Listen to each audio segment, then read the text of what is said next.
Student, आज हम लोग बात करेंगे इंटीग्रेशन का। ठीक है, सबसे पहली बात यह है कि इंटीग्रेशन होता क्या है। ठीक है, और इंटीग्रेशन का यूज कहाँ कहाँ होता है, इंटीग्रेशन की जरूरत क्यों पड़ी, इन सारी बातों की हम लोग चर्चा करेंगे।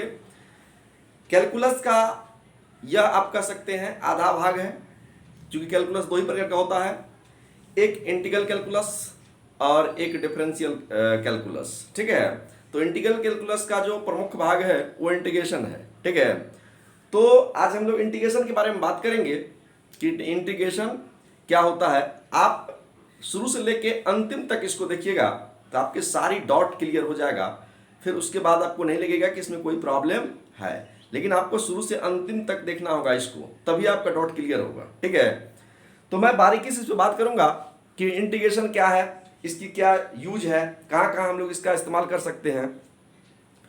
तो आपके परीक्षा में भी इससे अच्छा खासा क्वेश्चन पूछा जाता है, उसको आसानी से आप हल कर सकते हैं।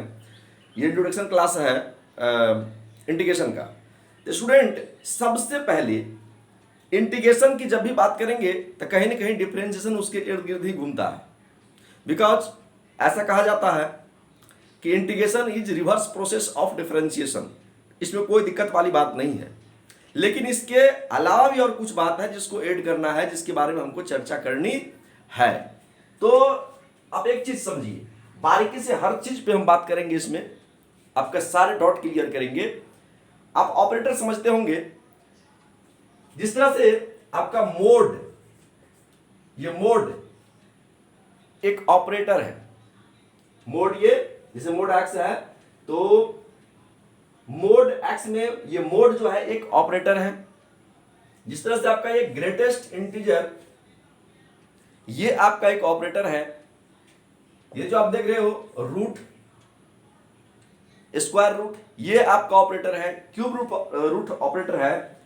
इसी तरह से आप लोग देखते होंगे dy बाय dx, ये भी एक ऑपरेटर है। What is dy by dx? dy by dx general concept ये है कि ये डिफरेंशिएशन है। आपको मैं बता दूं कि ये भी एक ऑपरेटर है, और इस ऑपरेटर में ये y देख रहे हैं, इस y का y एक फंक्शन है। इसको फंक्शन, कोई भी फंक्शन हम यदि इसमें देंगे तो उस फंक्शन का डिफरेंशिएशन होगा x के रिस्पेक्ट में। ठीक है, अब हम इसके बाद चलेंगे सीधा इंटीग्रेशन पर। इंटीग्रेशन भी एक प्रकार का ऑपरेटर है, वो भी इंटीग्रेट करता है। ठीक है, अब एक चीज देखिए, इंटीग्रेशन का ये सिंबल होता है, और इंटीग्रेशन किसी न किसी फंक्शन का होता है। ठीक है, किसी न किसी फंक्शन का इंटीग्रेशन होता है, और मैं उसका तो चर्चा करूंगा कि जैसे y है, dx है, यहां y एक फंक्शन है, इसका हमको इंटीग्रेशन करना है। अब एक चीज है, आपके दिमाग में ये होगा कि इंटीग्रेशन का ये चिन्ह है, ये क्यों हुआ। आप एक चीज देखिए, SUM, सम, इसको शॉर्ट किया, इसको शॉर्ट कर दिया गया, इंटीग्रेशन का चिन्ह बन गया। सम मतलब क्या? तो जोड़ना। ठीक है, इंटीग्रेशन का भी मुख्य रूप है, मुख्य जो उसका तात्पर्य है वो जोड़ना, गैदर करना, जो बहुत सारी छोटी छोटी टुकड़ाएं हैं उसको एक जगह जोड़ना। ठीक है, आपको मैं बताऊंगा ये कैसे काम कैसे करता है। ठीक है, यदि ये ऑपरेटर है, मोड ऑपरेटर है, ग्रेटेस्ट इंटीजर ऑपरेटर है, न जाने तो कितने ऑपरेटर है, रूट ऑपरेटर है, dy बाय dx ये भी ऑपरेटर है, ये इंटीग्रेशन भी ऑपरेटर है, ये काम कैसे करता है तो ये आपको मैं बताऊंगा।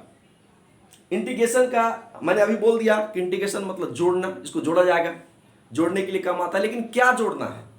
जोड़ने के लिए पहले से मेरे पास जोड़ है, 2 जोड़ 3 करेंगे ये 5 होगा, ये तो पहले से है। फिर इंटीग्रेशन की जरूरत क्यों पड़ी, इंटीग्रेशन हम लोग क्यों यूज किए, ये है सबसे बड़ी बात।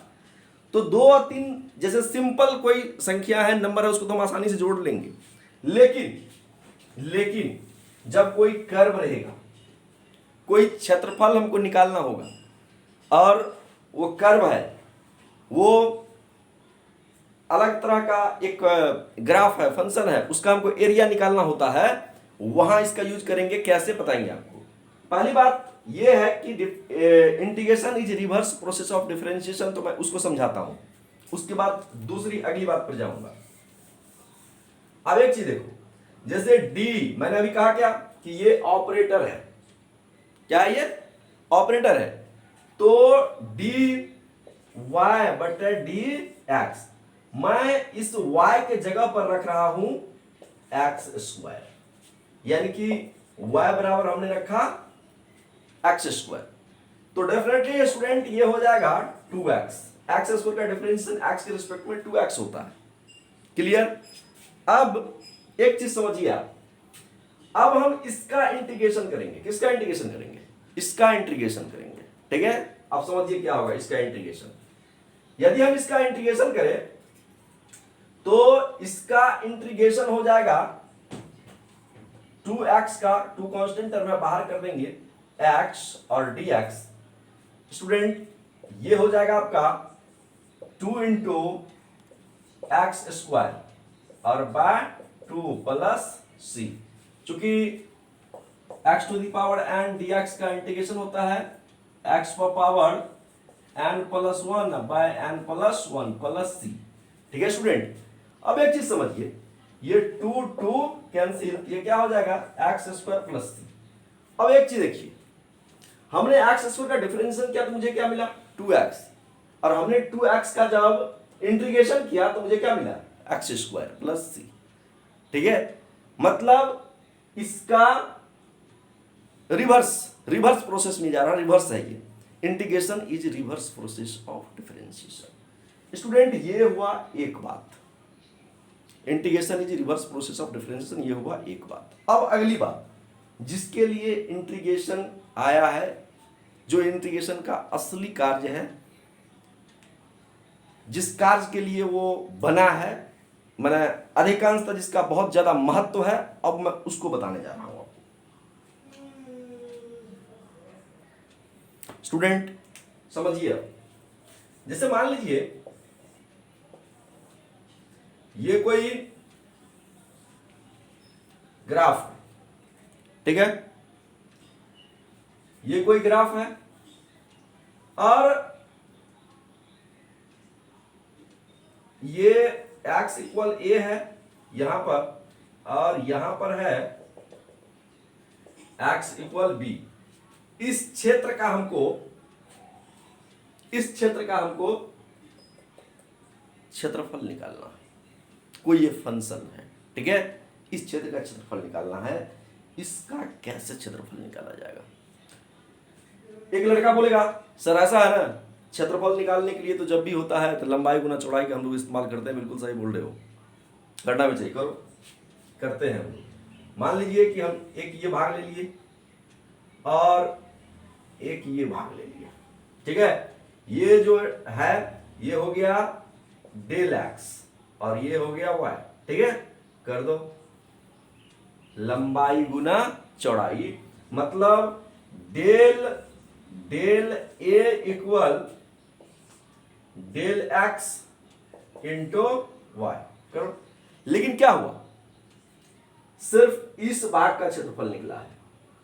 देख लो स्टूडेंट, ये आपका बचा हुआ रह गया है, फिर निकाल लो, फिर इतना का निकलेगा, ये भाग आपका बचा हुआ रह जाएगा, फिर निकालेंगे, इस भाग का निकालेंगे, क्या होगा इतना का, फिर ये बचा रह जाएगा, फिर आपका एक्चुअल जो आपका एरिया है वो नहीं निकलेगा। ऐसे में चूंकि बहुत एरिया इसका बच जाएगा, तो क्या करेंगे ताकि सब एरिया आपको निकल जाए, एग्जैक्ट सारा एरिया कैलकुलेट हो जाए। इसके लिए आपको दो चीज समझना पड़ेगा, डी एक्स और डेल एक्स, ठीक है, डी एक्स और डेल एक्स। स्टूडेंट मैं फिर से बता दे रहा हूं, ये दूरी डेल एक्स है, डेल एक्स, ये दूरी डेल एक्स है, डेल एक्स, और ये क्या है वाई है।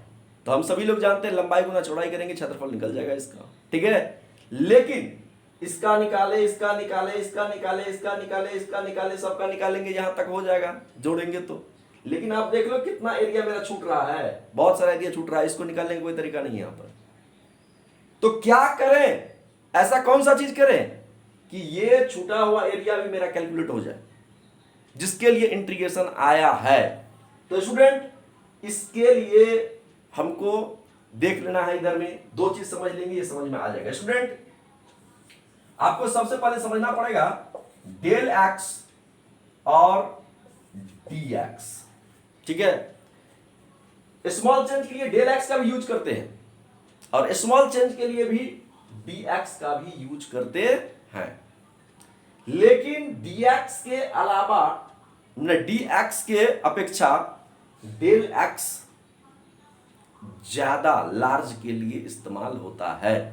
मतलब कह सकते हैं आपकी डेल एक्स के रिस्पेक्ट में डी एक्स बहुत छोटा के लिए यूज करते हैं हम लोग, बहुत छोटा। जैसे एक लोहा की टुकड़ी है, उसको इतना टुकड़ा किया जाए, इतना टुकड़ा किया जाए कि विश्व में जितना लोग हैं सबको उसका एक अंश मिल जाए।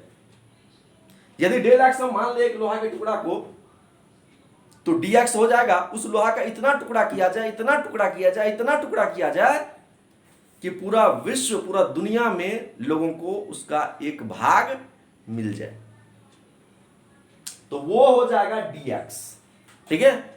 डेल एक्स लोहा का टुकड़ा मान लीजिए वो 1 फीट का है और उसको इतना टुकड़ा करेंगे कि दुनिया के हर एक लोग को एक टुकड़ा मिल जाए, वो भाग जो होगा वो होगा डी एक्स, मतलब लगभग जीरो, लगभग जीरो।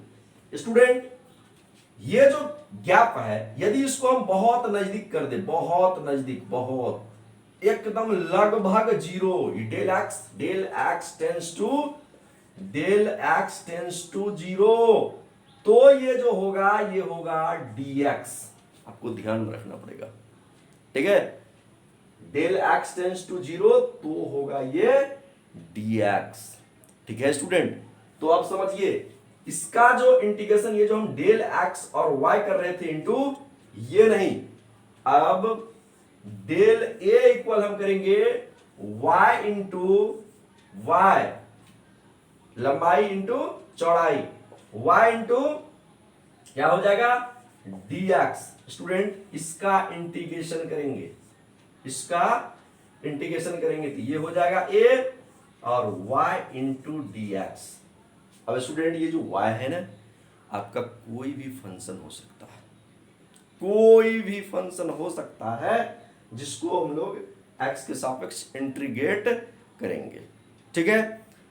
तो ये जो है प्रमुख कार्य है इंटीग्रेशन का। अब देखिए ये क्या हो जाएगा, हम निकाल रहे हैं यहां पर dx बहुत छोटा, बहुत छोटा, मान लीजिए अब हम इसको इसमें सटा देंगे, लगभग इसमें हम इसको सटा दिए, इतना सटा दिए, इतना सटा दिए कि हमको पता न चले। तो ऐसा बहुत सारा भाग होगा, पहले इसका निकालेंगे, फिर इसका, फिर इसका, फिर इसका, फिर इसका, तो जितना भी है सब छोटा छोटा छोटा छोटा सबको निकाल लेंगे, सबको छोटा छोटा निकाल लेंगे। और हमने आपको बताया कि ये भी, ये क्या है, एक तरह का ऑपरेटर है। क्या है ये आपका एक ऑपरेटर है स्टूडेंट। ये करता क्या है, अब आपको हमने क्या कहा कि यहाँ x बराबर a है और यहाँ x बराबर क्या है b है। ये क्या करेगा, इस सभी भाग को जोड़ने का काम करेगा, ठीक है। जितना भी आप छोटे छोटे x tends del x tends to zero किए थे, यानी कि dx जो हुआ था, तो ये छोटे छोटे भाग का एरिया निकालेगा, सब छोटे छोटे भाग का एरिया निकालेगा सब, और सबको क्या करेगा जोड़ देगा। स्टूडेंट इसके लिए हमको क्या करना पड़ेगा, ताकि अपने आप समझ जाए कि इसको करना क्या है, इसके लिए काम करना होता है। ये इसको बोलते हैं लोअर लिमिट, इसको बोलते हैं अपर लिमिट। इसको कह देना होगा कि यार तुम मशीन की तरह काम करते हो, तुमको इंस्ट्रक्शन देना है तो मैं दे रहा हूं। कैसे, इसको कहना पड़ेगा कि ए से लेके बी तक ये एरिया हमको तुम कैलकुलेट करके दो। स्टूडेंट ये जो ए इक्वल निकला है, ए से लेके B y into D X, A से लेके बी और F X D X. Student ये आपका डेफिनिट इंटीग्रेशन है, मतलब ये डेफिनिट एरिया, मतलब यहां कुछ गड़बड़ी होने वाला नहीं होता, ये आपका पूरा एरिया कैलकुलेट करके आपको दे देगा, ठीक है। कहां से, ए से लेके बी तक का। आपका जैसा भी फंक्शन हो, जैसा भी कर्व हो, जैसा भी ग्राफ हो, कोई फर्क नहीं पड़ता है।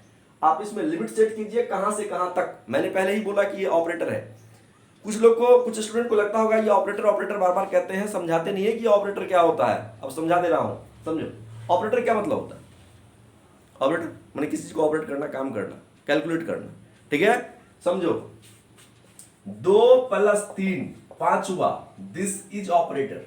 ये जो प्लस देख रहे हो ना, ये ऑपरेटर, जो करना नहीं पड़ता है, जोड़ो। जैसे तो 2 और 3 करोगे ये 5 हो जाएगा, ये है ऑपरेटर। 3 - 2 = 1, ये है माइनस जो है, ये है ऑपरेटर। 3 × 2 6, ये जो मल्टीप्लाई हुआ ना, ये है ऑपरेटर। 4/2 2, ये है ऑपरेटर, ठीक है। इसको आप ध्यान में रखेंगे, बहुत सारे ऑपरेटर हैं। तो जिस तरह से ये सभी ऑपरेटर है, उसी तरह से आपका मोड भी, मॉडुलस भी ऑपरेटर है, आपका ग्रेटर इंटीजर भी ऑपरेटर है, आपका रूट भी है, क्यूब रूट भी, ये सभी ऑपरेटर है। dy/dx भी ऑपरेटर है, और इंटीग्रेशन जो है वो भी एक ऑपरेटर है, ठीक है स्टूडेंट। तो इस तरह से आप देख सकते हैं कि इंटीग्रेशन का क्या काम हुआ। तो इंटीग्रेशन, पहला बात आपको मैंने क्लियर किया कि integration is reverse process of differentiation, ये एक बात हुई। दूसरी बात, इंटीग्रेशन का यूज हम लोग एरिया को कैलकुलेट करने के लिए करते हैं, ठीक है। इंटीग्रेशन मतलब जनरल कॉन्सेप्ट ये है कि कहता है जोड़ना, मतलब किसको जोड़ना यार, किस चीज को जोड़ना। जोड़ने की ही बात है, जोड़ने वाली बात है मेरे पास पहले से, ये जोड़ने के लिए है मेरे पास एक ऑपरेटर प्लस का, तो फिर इसकी क्या जरूरत है सर, छोटे छोटे भाग का एरिया निकाल करके जोड़ना, ये इसके लिए आया है, ठीक है। और उसके लिए हम इसका इस्तेमाल भी किए हैं। तो दो बातें हमने की, पहला integration is reverse process of differentiation, और दूसरा ये एरिया कैलकुलेट करने के लिए, जोड़ने, एरिया को कैलकुलेट करके जोड़ने के काम में आता है, ठीक है। इस काम के लिए ये आया है स्टूडेंट, ठीक है।